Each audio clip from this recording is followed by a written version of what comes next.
Congratulations, you have been handed an extemporaneous ballot. In this particular event, the students will be assembling a speech in 30 minutes of their prep time, and they will deliver a 7-minute speech to you, which will be based on a regional, national, or international topic.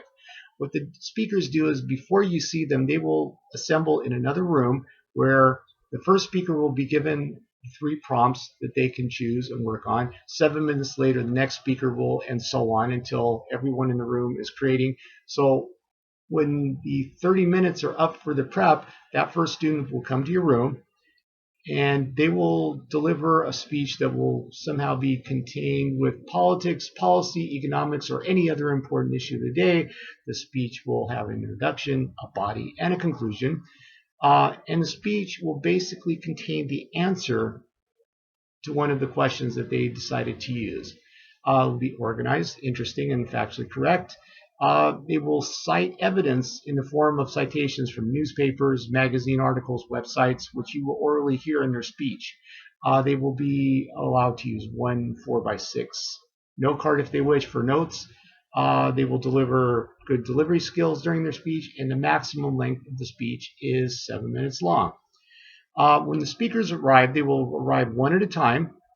You will look at your master ballot to make sure that the order is correct, so you give the right speaker, but some of them might be double-entered, so they might be pushed ahead. This is one of the events where you will also give time signals.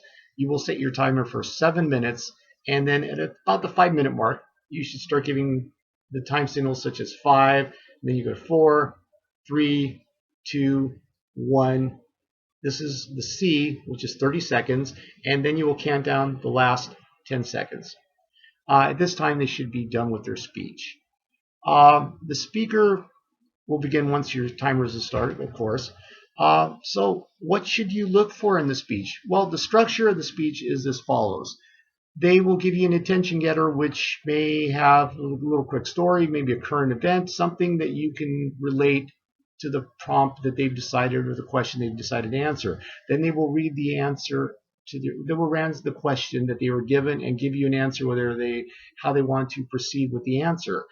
You have a list of all these questions, so therefore you know which one they're using and they're not making these up on the spot. After they've given you the answer, they will give you 3 points that they're planning on making and go through it with giving different evidence from the articles that they've decided to use. And then at the end, these should be a good conclusion and a summary, and wrap it up with going back to their attention getter.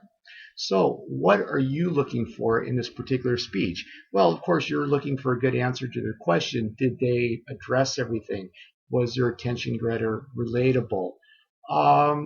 Did they give an adequate answer? Was the evidence they used adequate also?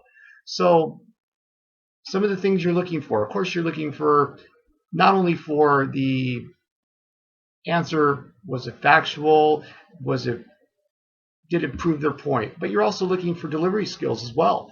Does the speaker make eye contact? Is their vocal delivery good? Is their speed constant or does it vary? Is their volume monotone? Do they give you some excitement? Or basically they should be having a nice conversation with you. Is it clear, easy to understand, with minimal amount of ums and ahs? But of course you got to remember, they just developed the speech. They haven't had a chance to rehearse, and basically you're going to learn something. So if the speech was well delivered and they answered their question, you know you've done a good speech, but you will learn something. So like with everything else, have fun with this. Thank you.